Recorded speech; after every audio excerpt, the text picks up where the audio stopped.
Hello everyone, so today we will discuss about CTET examination. सबसे पहले बात करते हैं इसकी बेसिक इन्फॉर्मेशन क्या होती है। सीटेट का फुल फॉर्म होता है सेंट्रल टीचर एलिजिबिलिटी टेस्ट, यानी कि केंद्रीय शिक्षक पात्रता परीक्षा, जिसका एग्जाम सीबीएसई द्वारा कराया जाता है, यानी कि केंद्रीय माध्यमिक शिक्षा बोर्ड के द्वारा। 150 नंबर का एक एग्जाम होता है जिसमें सिर्फ आपको क्वालिफाई करना होता है, कोई निगेटिव मार्किंग नहीं होती। 2 बार साल में एग्जाम कंडक्ट कराया जाता है, एक बार जनवरी के टाइम पे और एक बार जुलाई के समय पे, 6 महीने के अंतराल में। तो आपका जब भी तैयारी अच्छी हो आप तभी अप्लाई करें, क्योंकि फ़ीस महंगी होती है।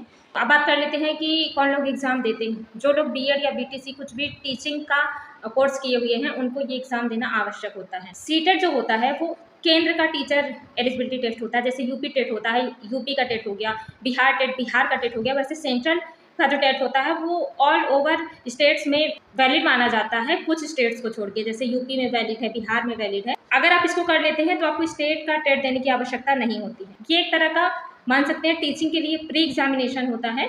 इसको सिर्फ क्वालिफाई करना होता है। जब वैकेंसीज रिलीज होती हैं तब एक एग्जाम होता है, तो उसको मेंस मान सकते हैं। ये मैं समझाने के लिए बता रही हूँ। फॉर्म भरना जरूरी इसलिए है कि आप हर स्टेट का अलग अलग एग्जाम दें और सारी चीज़ें पढ़ाई अलग से करें। इससे अच्छा आप सीटेट दे दें, तो जिन स्टेट में वैलिड होता है उनके लिए आप एलिजिबल हो जाते हैं। क्वालिफाइंग मार्क्स की बात करें तो 150 में से ओबीसी एससी एसटी कैंडिडेट्स के लिए 55% यानी कि 82 मार्क्स मांगे जाते हैं, और जनरल कैंडिडेट्स के लिए 60% यानी कि 90 नंबर। फ़ायदे क्या हैं? फ़ायदा तो सबसे बड़ा यही है कि आप अगर टीचर बनना चाहते हैं तो ये आपका पहला पड़ाव है, पहला स्टेज है, आपको इसको क्वालिफाई करना ही पड़ेगा। देखिए, सीटेट 2 तरह का एग्जाम कंडक्ट कराता है। एक प्राइमरी टीचर यानी कि 1 से 5 के शिक्षकों के लिए, और दूसरा अपर प्राइमरी या माध्यमिक जिसको बोल देते हैं 6 से 8 के लिए।